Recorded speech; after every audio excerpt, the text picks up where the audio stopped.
I'm Eloise Taylor, 36 years old. I never thought I'd open my luxury beachfront home to see the family, who shut me out for 12 years standing there.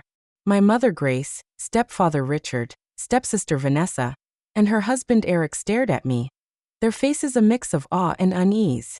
I stayed calm and invited them inside, watching their jaws drop at the marble floors and stunning ocean views. Their faces paled when I said, "Before I share what happened next, tell me where you're watching from in the comments. And don't forget to hit like and subscribe for more real stories of family betrayal and personal victory." My early childhood felt like a dream. I lived with my mom Grace and dad Jeffrey, in a cozy home in Boston's suburbs. Dad was an engineer at a construction company, and mom taught at the local elementary school. Weekends meant park trips, movie nights with homemade popcorn, and Sunday dinners with dad grilling in the backyard, no matter the weather. I can still see him standing in the snow, spatula in hand, joking that snow gave his burgers extra flavor. Mom would laugh, pull me close, and whisper that dad's silliness was why we loved him. Every night, dad tucked me in with stories of brave girls who changed the world. He'd end with, "One day, Eloise, that'll be you." I believed him with every piece of my heart. Good grades? My parents celebrated like I'd won gold at the Olympics. Dad would spin me around the kitchen while mom whipped up my favorite dessert. They made me feel like I could do anything. Everything changed when I was 12. Dad died in a crash during a rainstorm, hit by a truck that lost control. The police said it was instant, as if that could ease the pain. The funeral is a haze, black clothes, quiet voices, and mom's grip on my hand so tight it hurt. After dad's death, mom fell apart. She stayed in bed for days, barely eating or talking. I did my best to keep us going, cooking simple meals, getting to school, tidying the house. But I was just a kid, crying myself to sleep, missing dad and scared for our future. A year after the funeral, mom introduced me to Richard. He was tall, polished, with a bold smile and a voice that filled our quiet home. "We've been dating for a few months," he said, like it was no big deal to tell a 13-year-old. "And we've got big news." They were getting married. Richard had an 18-year-old daughter, Vanessa. We'd all moved to his bigger house in a fancier neighborhood. Just like that, our family of two became four, and I was supposed to be thrilled. Vanessa made it clear she wanted nothing to do with me. She was college-bound and saw me as a pesky kid invading her world. When I knocked on her door to say hi, she barely glanced up from her magazine. "Look," she said, flipping a page. "Let's just be clear. We're not sisters. Our parents' marriage doesn't make us family. Stay out of my room and business and we'll be fine." I slipped into my new bedroom. It was bigger than my old one, but it felt cold and strange. No marks on the walls from dad's growth chart. No stains on the carpet from messy art projects. This wasn't home. It was just a place I lived now.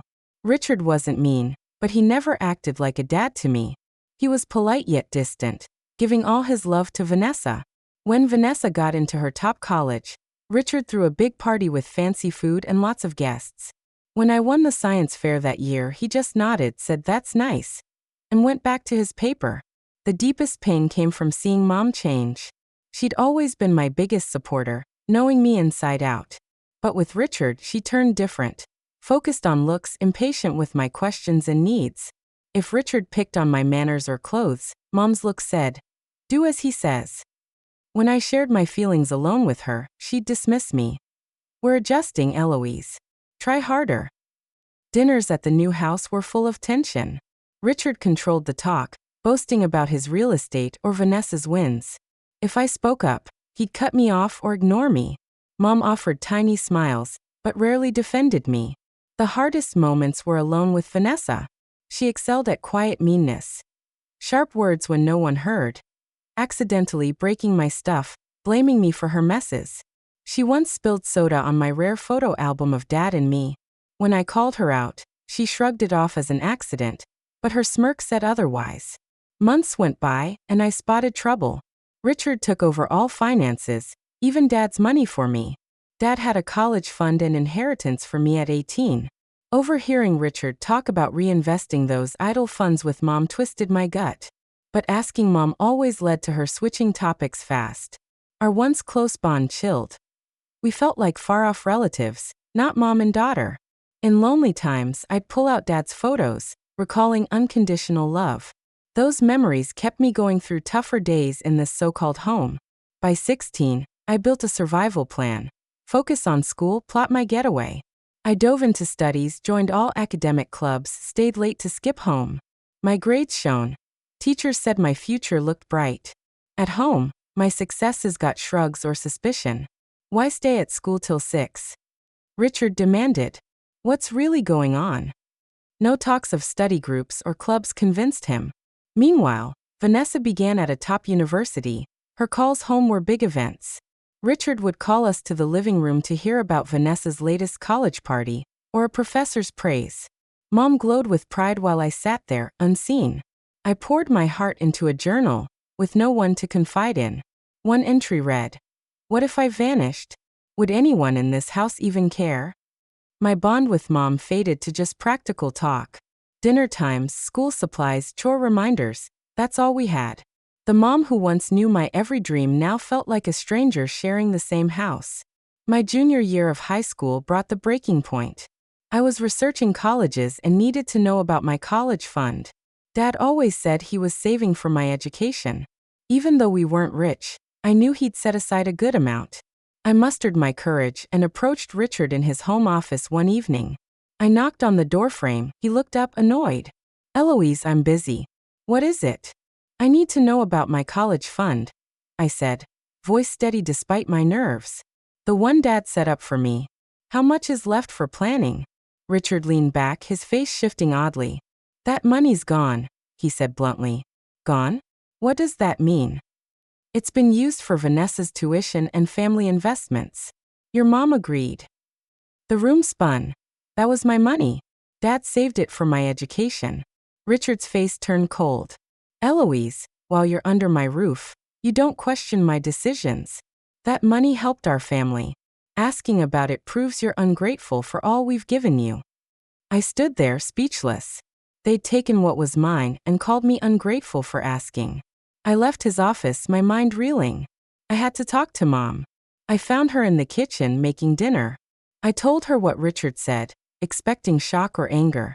Instead, she sighed, avoiding my eyes. "Richard handles our finances, Eloise. Vanessa's college costs a lot, and there were business deals we needed to fund." "That was Dad's money for me," I said, voice cracking. "How could you let him take it?" "Don't be dramatic," Mom snapped, her tone sharp as always when defending Richard. "Take out loans like others. Or try community college." That moment hit me hard. I was truly alone. Mom chose her new family over me, letting them take what Dad worked hard to give me. It felt like the ultimate betrayal. The next 2 years in that house were pure torment. I moved like a shadow, barely speaking to Richard, Vanessa when she visited, or even Mom.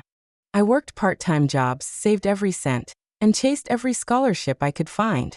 My plan was clear: graduate, leave, and never look back. In my senior year, Vanessa got engaged to Eric, a young businessman she met at college. He came from wealth and launched his own company right after graduating. Richard was thrilled, calling Eric the son he never had. Wedding planning took over our house, with Mom and Richard splurging thousands on what Richard dubbed the season's biggest event. I was stuck with wedding chores, running errands, addressing envelopes, fetching items from vendors. Not because Vanessa wanted me involved, but because Richard demanded I pitch in for the family. At the wedding, I sat far from the family, stuck with distant relatives nobody else wanted near. When the photographer called for family photos, my name wasn't included. The wedding was extravagant, held at a fancy country club with hundreds of guests. Vanessa shone in her designer gown, and Eric looked every bit the polished businessman in his tailored tux. Watching them exchange vows, I wondered about my own future. Would anyone ever love me like Eric seemed to love Vanessa? Would I ever find a place where I truly belonged? After the wedding, a new routine started. Every month, Mom, Richard, Vanessa, and Eric gathered for a family dinner. Sometimes other relatives joined them. Social media showed their perfect, smiling photos from these gatherings. I was never invited. Not once in those years did they think to include me in their family reunions. I'd find out later, seeing pictures online, or hearing Mom mention them casually. Each time, the message hit hard. I wasn't part of their family. My high school graduation day was bright and sunny, a perfect June morning. In my cap and gown, I scanned the crowd for familiar faces. Mom promised she'd be there, though Richard had a business conflict. As the ceremony went on, I kept searching for her. She never showed up. Afterward, while others celebrated with their families, I stood alone with my diploma. Mrs. Henderson, my favorite English teacher, approached with a warm smile. Congratulations, Eloise. Top GPA in your class. That's incredible. Thanks, I said, hiding my disappointment. Mrs. Henderson glanced around. No one here for you today? I shrugged, trying to seem unfazed. They had other plans. Her expression shifted as she looked at me. Walk with me a moment, okay? As we crossed the quiet field, Mrs. Henderson said she'd followed my academic progress for years, impressed by my brains and grit. She'd noticed I got little support at home. I graduated from Westridge University, she said. They have a great scholarship for students like you, smart, driven, independent. The deadline's passed, but I reached out to a professor on their admissions board. If you're interested, there's still a shot. That talk changed my life's path. With Mrs. Henderson's help, I applied and got into Westridge University with a scholarship covering most of my tuition. Paying for housing and other costs would be tough, but I was determined to make it happen. When I got home that day, Mom and Richard were glued to the TV in the living room. Neither mentioned my graduation. I got into Westridge University, I declared from the doorway. I won a scholarship. Westridge. Richard sneered, eyes on the screen. That fancy school's too expensive. Scholarship or not, you can't afford it. I'm going, I said firmly. And I'm moving out next month. That made them look up. Mom's face showed surprise, maybe guilt. Moving out? That's crazy, Eloise. Where will you go? How will you survive? Her voice trembled with worry. I've saved money from my jobs, I said. Enough for a deposit on an apartment near campus. I've already found roommates, other students. Truth is, I'd been planning my escape for over a year, carefully saving and researching. Richard stood, his face flushed. That's nonsense. You're not ready to live alone. You'll beg to come back when the real world hits you. I know how hard the world is, I said, calm despite the sting. I've lived like an outsider in this house for 6 years. I'll manage. The fight that followed was brutal. Richard called me ungrateful, dramatic, foolish. Mom begged me to stay, but defended Richard when I spoke of their treatment. When I asked about my college fund, Richard stormed out. On moving day, Mom helped carry my bags to my used Honda Civic, bought with my savings. As I got ready to drive off, she gave me an awkward hug.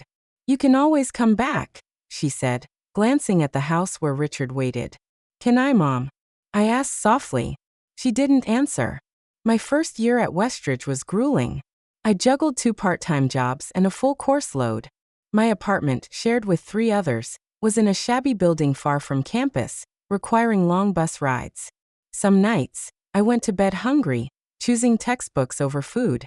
Exhausted and lonely, I sometimes feared Richard was right about me failing. But I didn't fail. Every semester, I earned top grades despite the odds. I learned to stretch every dollar, use campus resources, and function on little sleep. Bit by bit, I built a new life. Everything changed when I met Alexandra in my sophomore year. We teamed up for a computer science project, and her warm, honest vibe broke through my walls. Alexandra came from a close, supportive family and couldn't grasp why mine pushed me away. Family should build you up, not break you down, she said after I shared my story. You deserved better, Eloise. Her words hit deep, validating my pain in a way I hadn't felt before. Alexandra became my first true friend in years, and she later introduced me to her family, who embraced me warmly. Holidays with them showed me what a loving family could be, highlighting how different my own childhood was. In my junior year, I found my knack for building mobile apps. A class project sparked an idea for an app to help students manage time and resources better. I poured hours into coding, often staying up all night after work and homework. You should chase this after graduation, Alexandra said, eyeing my prototype. This could be big, Eloise. It solves real problems. As graduation neared, Tech companies offered me great jobs with good pay and benefits. The stability tempted me after years of scraping by. But my app had grown into a full platform, and I couldn't let it go. Choosing to start my own company was thrilling and terrifying, but I said no to the job offers. Alexandra called me brave. Others thought I was nuts. For the first time, I chose based on my own dreams, not others' expectations. That alone felt like a win, no matter what happened. My first year post-graduation was a whirlwind of 18-hour days, cheap ramen, and swings between joy and doubt. I lived in a tiny studio apartment, my office by day, with a futon I folded up each morning. My savings were shrinking fast, but my app was coming together. Everything changed at a local tech meetup where I showed my prototype. A man named Daniel Ramirez approached me afterward, handing me his business card. He was an angel investor hunting for promising startups, and my pitch caught his eye. "Your idea is strong," he said at our first meeting. "But your grasp of the user experience blew me away. You know your audience because you've lived their struggles." Daniel offered $50,000 for a 20% stake in my company. It wasn't a fortune in startup terms, but it kept me going as I polished the app for launch. Even better, Daniel mentored me, teaching me business ropes and connecting me with industry pros. 6 months later, my app launched, and the response was beyond my dreams. Students nationwide downloaded it, and glowing reviews flooded in. Premium version sales let me hire my first team, a developer for updates and a marketer to grow our reach. By year 2, we moved to a real office with a team of 12. Leading people was new for me. I never saw myself as a boss. But my past taught me lessons. I knew what it was like to feel ignored and worthless. So I built a company where everyone's voice mattered and was valued. I understood money struggles, so I made sure my team had fair pay and benefits. As my company grew, so did the hurdles. Rivals copied our features, tech glitches demanded all-night fixes, and I felt constant pressure to stay ahead. Yet, I found I shone under that stress. I went from feeling invisible to making choices that impacted dozens of employees and thousands of users. 5 years after leaving Mom's house, I sold my company to a big tech firm for an amount that still feels unreal. I stayed on as CEO, keeping creative control while gaining resources to grow globally. Overnight, I went from stable to wealthy beyond what that lonely teen plotting her escape could have dreamed. With my new wealth, I bought my dream home. A sleek beachfront house with huge windows, filled with light and the sound of waves. The place was probably too big for just me, with 5 bedrooms and wide-open spaces. But after years in tiny apartments and shared homes, I craved a space all my own. That first night on the deck, watching the ocean, I felt proud of my achievements, but also a quiet ache for the family ties I never really had. Success tasted sweet, yet it couldn't fill the emptiness left by years of rejection. This pushed me to try therapy, something I'd dodged despite Alexandra's nudging. I'd always seen asking for help as weakness, priding myself on standing alone. But I realized healing my past was key to embracing my present and future. My therapist, Dr. Marilyn Weber, helped me unpack the betrayal and abandonment I'd faced. "It wasn't your fault," she said in a tough session. "You were a kid who needed love and support. The adults let you down, not you them." Slowly, I untangled my worth from my family's actions. Their behavior showed their flaws, not my value. The pain didn't vanish, but it became easier to carry. To heal, I started the Eloise Taylor Foundation, helping students from tough family situations.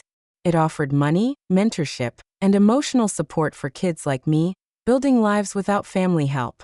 Working with them gave my pain meaning, showing me even hard times could spark good. Through my success, my family stayed out of touch. I sent Mom Christmas and birthday cards yearly, getting only short texts back. Sometimes I'd see their social media posts, Mom and Richard's anniversary, Vanessa and Eric's new home. Perfect holiday photos. I was never invited to these family moments. Late at night, I'd wonder what they thought of me. Did they ever worry? Did they regret how they treated me? Or was I just a closed book, someone they chose to forget? Most days, I told myself I didn't care. But deep inside, a small part of me still longed for the family I never had. That part watched happy families on the beach near my home, feeling both warmth and longing. It dreamed of healing, of being embraced by those who should have loved me all along. That part jolted awake when, 12 years after leaving, my doorbell rang one quiet Sunday, and I opened it to find them there. My mother, Richard, Vanessa, and Eric stood there, familiar yet like strangers. The doorbell rang, cutting through my quiet Sunday of reading on the deck. I wasn't expecting anyone. Hardly anyone knew my address. I guarded my privacy closely. Curious but a bit irritated, I headed to the door, fixing my hair and smoothing my sweater. Nothing could have braced me for what I saw when I opened it. There they were, like ghosts from a past life. Mom, Richard, Vanessa, and Eric. For a second, I wondered if I'd dozed off and was dreaming this bizarre scene.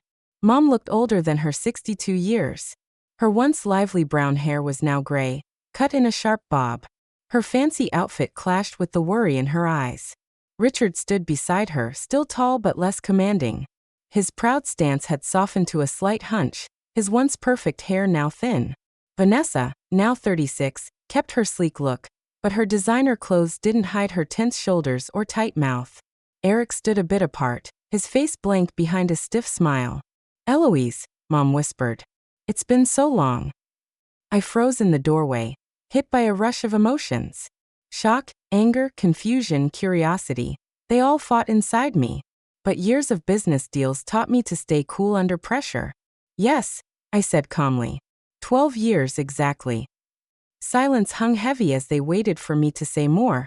Maybe ask why they came or show excitement. I didn't. I just stood there, hand on the door. Richard cleared his throat.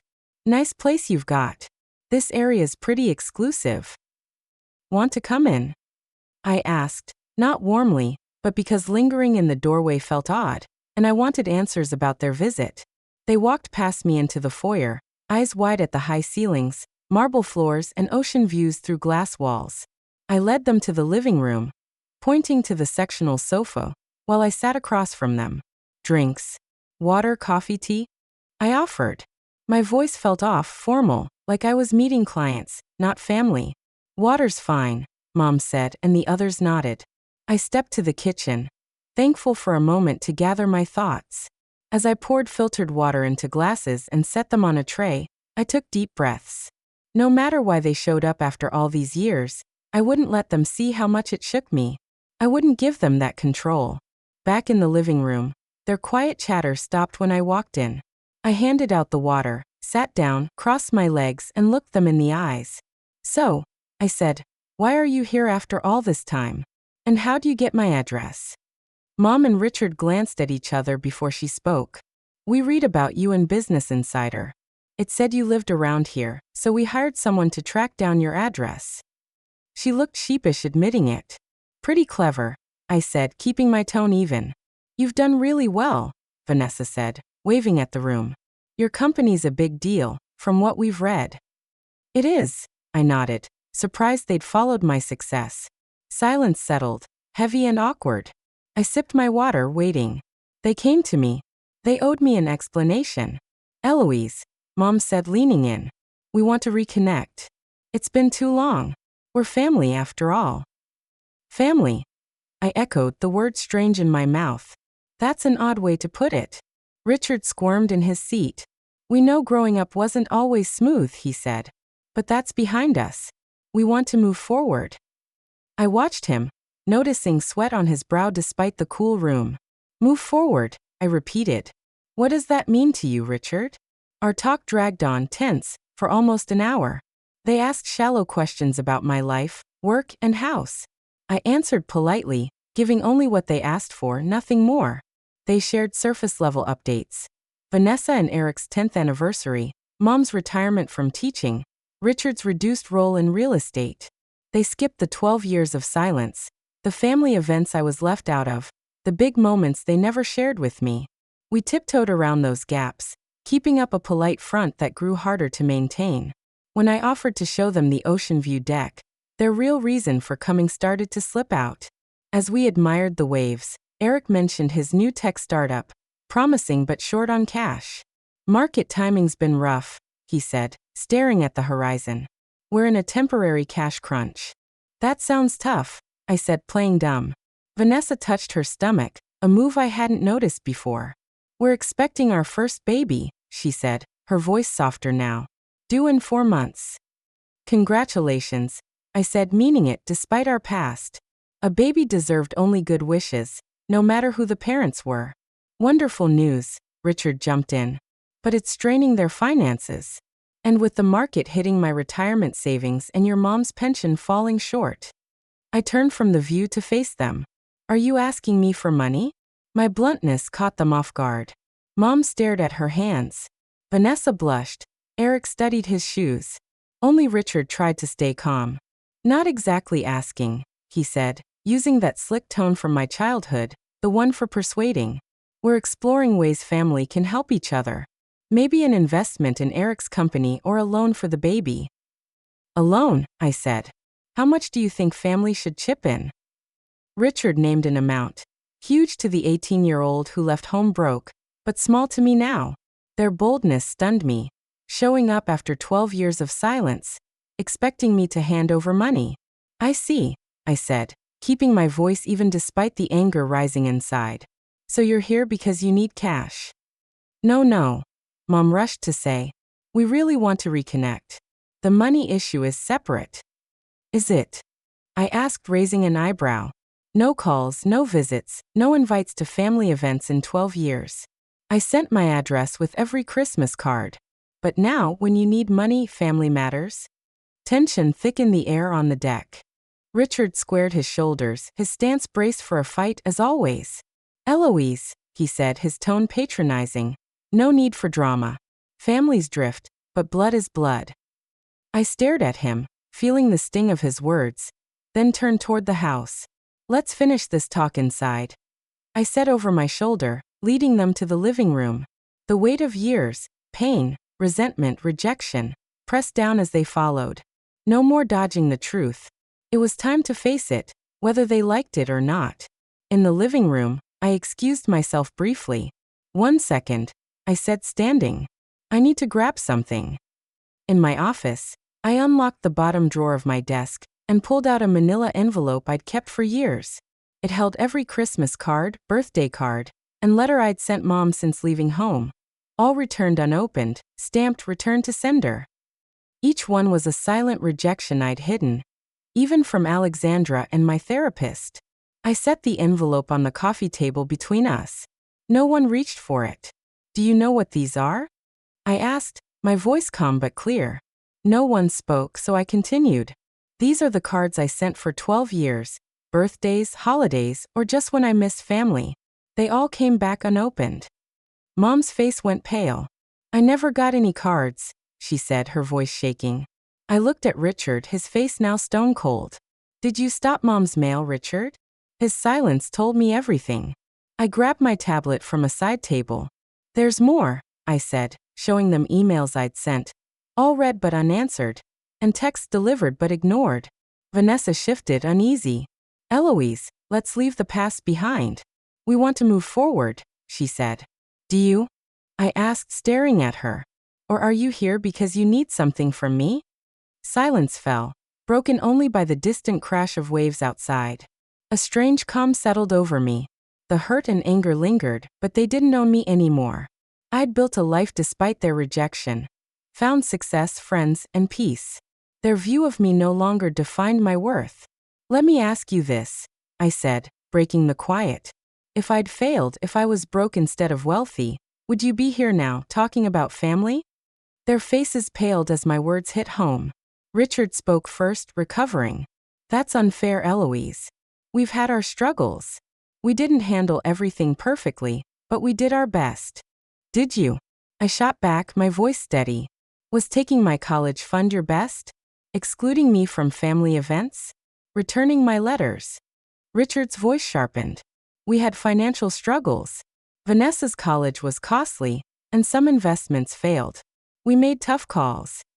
And those calls always hurt me, I said. Every time. Vanessa's eyes brimmed with tears. We're family, Eloise. Despite it all, we're family. I looked at her for a long moment. Family isn't a word you pull out when it suits you, Vanessa. It's shown through actions, steady, loving ones. Where was this family when I graduated alone? worked 3 jobs through college, or built my company on ramen and no sleep? Mom stayed quiet, staring at the envelope of letters. Then she looked up, tears streaming. I didn't know, she whispered. I didn't know about the letters or emails. I thought you cut us off. Part of me wanted to believe her, but I'd learned to guard my hope. Even if that's true, Mom, you never reached out. You knew my college. You could have found me if you tried. She looked down, silent, with no answer. Eric, quiet until now, finally spoke. Eloise, we messed up. We should have been upfront. My business is in deep trouble. We could lose our house, cars, savings. With a baby coming, we're scared. I respected his honesty. Thanks for being real, Eric, I said. Richard leaned in, eager. So you'll help?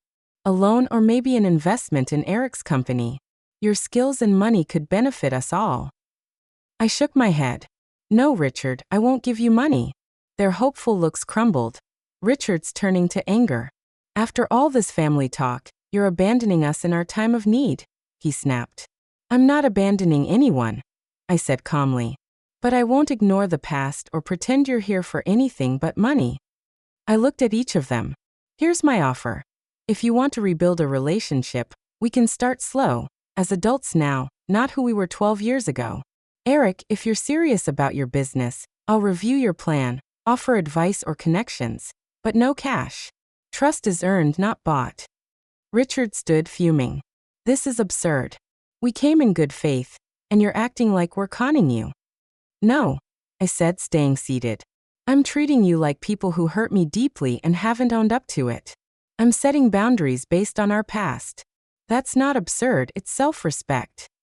Mom touched Richard's arm, urging him to sit. He shook her off, face red with anger. We're leaving, he said sharply. This was a mistake. Vanessa hesitated, eyes darting between Richard and me. Dad, maybe we should consider Eloise's offer. Her business advice could help Eric. We don't need her advice, Richard barked. We need real help, not lectures about the past. Mom stood, her face heavy with sorrow. Eloise, I'm sorry for everything. I failed you as a mother. I didn't protect or support you. I can't undo that. Her genuine remorse stirred something deep inside me. I'd waited years for her to acknowledge my pain. It wasn't enough to fix everything, but it was a start. Thank you, Mom, I said softly. Richard scoffed and stormed toward the door. Eric followed, pausing to say, I'll call about that business plan review if it's still okay. I nodded, and he trailed after Richard. Vanessa lingered, torn. I never hated you, she blurted. I was jealous. Dad always praised your brilliance, even when he was tough. I felt threatened when you joined our family. I was wrong and I'm sorry. Her words shocked me. I never knew Richard spoke well of me, or that Vanessa felt threatened. Thanks for saying that, I said. It clears some things up. She gave an awkward nod and followed the others out. Mom was last, pausing at the door. Can I call you sometime? She asked, her voice faint. Yes, I said. I'd like that. As their car drove off, I stood in the doorway, watching until they were gone. The visit drained me but felt freeing in ways I didn't expect. For the first time in 12 years, I'd spoken my truth without fear. I'd set boundaries without guilt. Most importantly, I'd offered a way forward, built on honesty and respect, not duty or money. Whether they'd take it was unclear, but I knew I'd be fine either way. I'd built a life I loved, surrounded by people who valued me, and found strength I didn't know I had. No one could take that away, not even the family who once made me feel worthless. After they left, I shut the door and leaned against it, feeling the visit's weight in my bones. My sanctuary of a home suddenly felt too big, too quiet. I went to my deck, sat, and watched the waves, letting their rhythm soothe my racing mind. As the sun set, painting the water gold, I called Alexandra. She picked up on the second ring. You won't believe who just left my house, I said, diving right in. I shared every detail, and Alexandra listened, gasping softly or murmuring in shock. When I finished, she paused, taking it all in. How do you feel? She asked, her voice soft.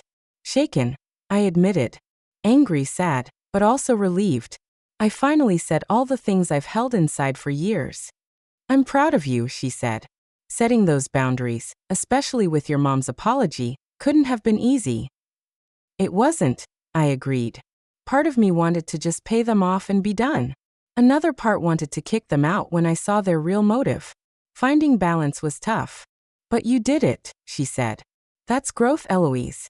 The college girl I knew might have chosen an extreme, but you found a better way. Her words lingered with me in the weeks after. I'd grown into someone stronger, more centered than the hurt 18-year-old who left home. That change came from years of hard work, therapy, friends, and breaking old habits.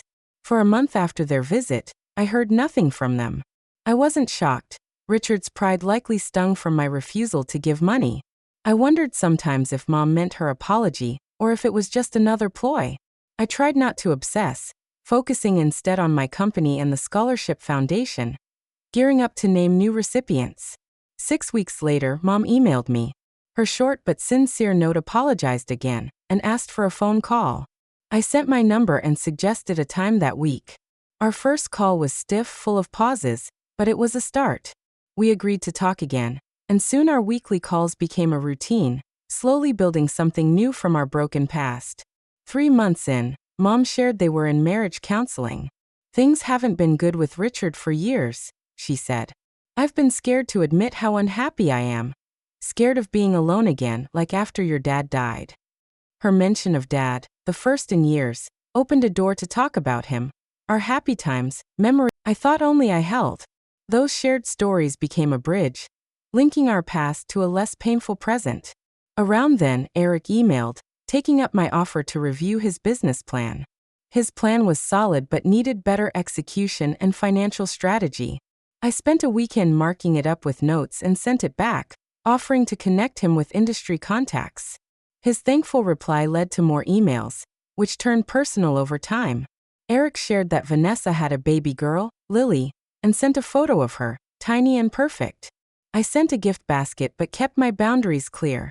No financial bailout, though I was open to rebuilding ties. Richard stayed distant, avoiding me during Mom's calls and skipping a lunch she suggested when I was in their city for work. His pride wouldn't bend to my terms. I was okay with that. Some wounds were too deep to heal, some bridges too burned. What surprised me was how my feelings shifted. The anger that once raged inside me cooled to a calm compassion. I saw Richard's control came from his own fears. Mom's failure to protect me stemmed from her dread of loneliness. Vanessa's cruelty was born of jealousy and her need for approval. This didn't erase their actions, but it gave them context. They were flawed people who made bad choices, not villains out to ruin me. The pain still hurt, but it was lighter to carry. 6 months after their unexpected visit, I decided to expand the Eloise Taylor Foundation. It had started small, helping a handful of students like me. Now I added a new program, New Horizons, aimed at young adults aging out of foster care or escaping toxic family situations. I wanted to give them what I never had, a real safety net. The program included financial grants up to $10,000 to cover basics like rent or tuition, one-on-one mentorship from professionals who'd overcome similar hurdles, life skills workshops on budgeting, job hunting, and emotional regulation, and therapy sessions, because I knew firsthand how deep those wounds could run. Launching it took months of planning, fundraising events, and grant applications. I poured my own funds in to kickstart it. The first cohort had 20 participants, and meeting them at orientation, nervous faces, hopeful eyes, felt like meeting my younger self. Working with these young people became my new passion. I met Sarah, a 19-year-old who'd bounced between foster homes. Her story echoed mine. Rejection, survival mode, dreams buried under pain. We talked for hours in my office, her voice shaky at first. She shared how she'd hidden her fears behind a tough exterior. I nodded, remembering my own walls. Seeing her open up healed something in me.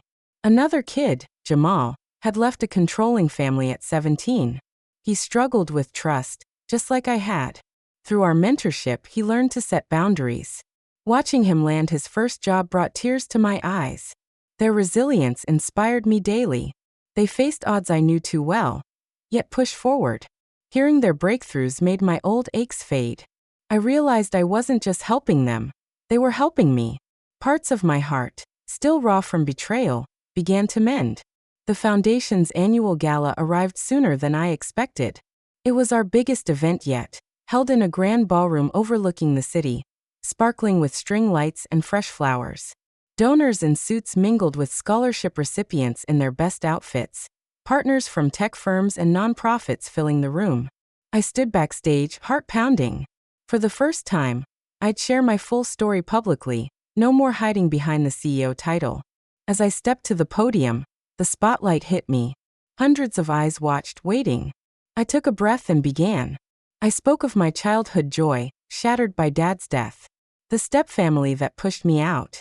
Years of feeling invisible, unwanted. Building a life from scratch, through hunger and doubt. Finding success, but carrying hidden scars. The audience leaned in, some nodding, a few wiping tears. I paused, scanning their faces. The biggest lesson I've learned, I said, my voice steady, is that forgiveness is for you, not them. It's not about forgetting the harm or saying it was okay. It's about releasing its hold, so it doesn't steal your joy today. Murmurs of agreement rippled through the crowd. I looked at the young recipients in the front row, their eyes shining with recognition. And family, I continued. It isn't defined by blood or papers. It's the people who show up when you need them, who cheer your successes and hold you in failures.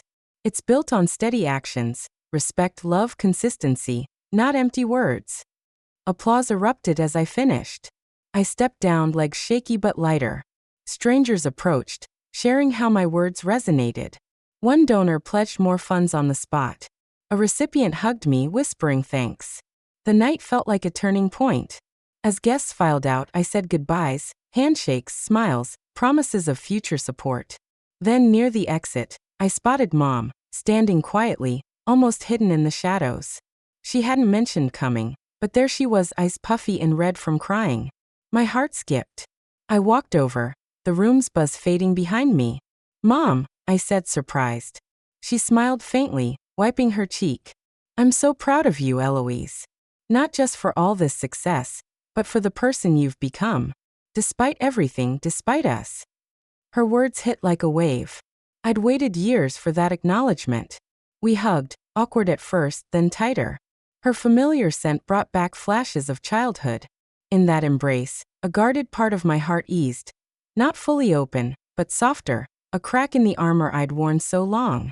We pulled back, both teary. I didn't know you'd be here, I said. I had to come, she replied. After our calls, I wanted to see this for myself. We talked briefly, promising another call soon.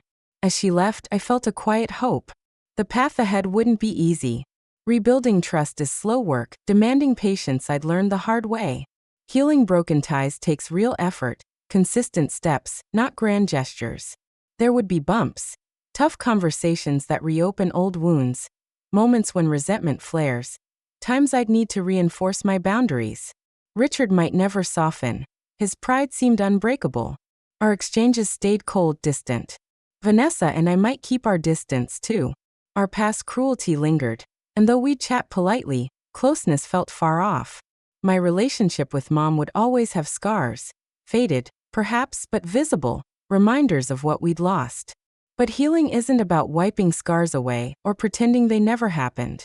It's about letting them fade into the background, growing new layers around them, like a tree that bends but doesn't break. The bark thickens but the core stays strong. It's about filling your life with so much good, joy, purpose, connections, that the pain shrinks to just one piece, not the center of your world, not defining who you are. The past is set in stone. You can't rewrite it, no matter how much you wish. But your present? That's yours to mold. Your future, a blank canvas waiting. Choices today shape tomorrow's story. Standing on my deck today, I watch the waves crash endlessly, their rhythm soothing me. Sunlight dances on the water, birds call overhead. I'm at peace with where I've been. The abandoned child who cried alone, the student scraping by on dreams, the entrepreneur risking it all, the daughter nursing deep hurts, the CEO leading with heart. All these versions weave into me, threads in a vast tapestry. Some are dark, knotted from pain. I used to want to snip them out, erase the ugly parts. Now I leave them be, adding vibrant threads, love, achievement, giving back. The picture grows more complex, richer with every layer, deeper in meaning. My deepest truth hit me slowly. Our greatest strength often sprouts from our worst pain. The trials that nearly shattered me forged my resolve, taught me empathy, pushed me to heights I never imagined. Those moments became my foundation, solid ground for a life full of purpose, abundance beyond money, real connections that sustain. Friends like Alexandra, who became family, mentors who inspire me daily. In healing my own scars, I discovered my true calling, helping others navigate their healing, guiding them through darkness, showing them light is possible, that they're not alone. The expansion of the foundation wasn't sudden. After the family visit, I spent weeks reflecting.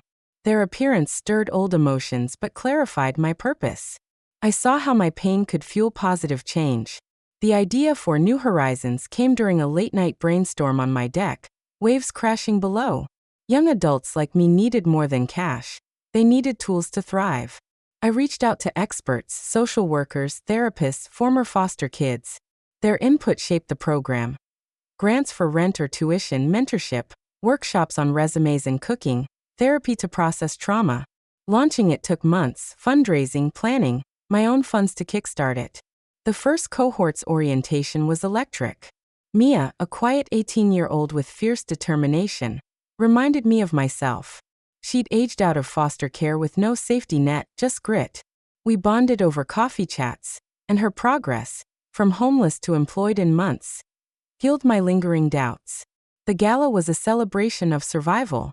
The ballroom sparkled with string lights, tables set with elegant place cards. I wore a simple black dress, nerves fluttering as I prepared my speech. Backstage, I paced, breathing deeply. When my name was called, I stepped out, the applause warming me. I gripped the podium, voice clear, detailing my father's death, my stepfamily's coldness, my escape and struggles, the app that changed everything, the foundation born from it. The audience gasped at the betrayals, nodded at the triumphs. When I spoke of forgiveness, silence fell. You are proof, I told the recipients. Family is chosen, built. Tears followed. Mom's appearance shocked me. Our hug lingered, a mix of warmth and caution. A tentative bridge formed. The road ahead loomed uncertain. Trust rebuilds brick by brick, one honest talk at a time. We'd face arguments, misunderstandings, but we'd recover. Richard's silence continued. I stopped expecting change. Vanessa's text stayed polite, distant. My bond with Mom deepened slowly. Weekly calls turned to monthly lunches, shared recipes, book recommendations. Scars showed in pauses, but we acknowledged them. Healing grows in layers, around wounds, not over. My life felt balanced. Workdays productive, evenings peaceful, pain a distant echo. I shaped my future daily, choices reflecting my values. The program grew faster than expected, word spreading through social services. We added virtual mentorship for remote kids. Lena, who escaped an abusive home at 16, was now in college with our help. Her thank you letter, "You showed me I'm worthy," choked me up. Moments like that fueled me.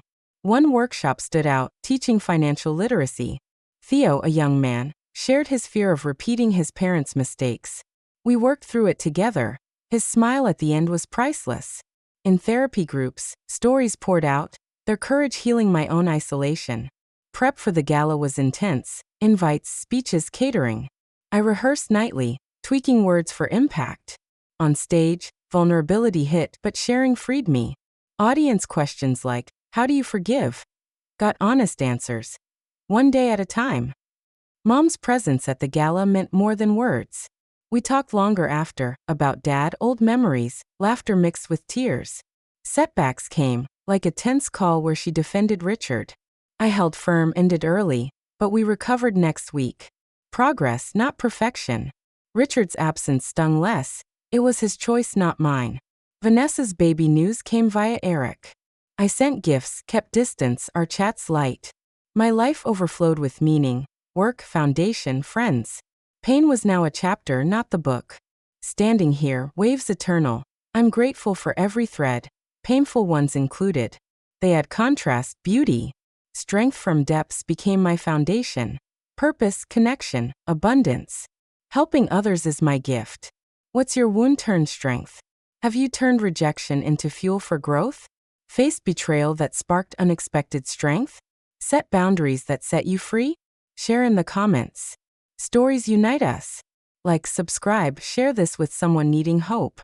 You have the power to heal and thrive. This is Eloise Taylor, cheering you on, wishing you strength and light on your journey of becoming.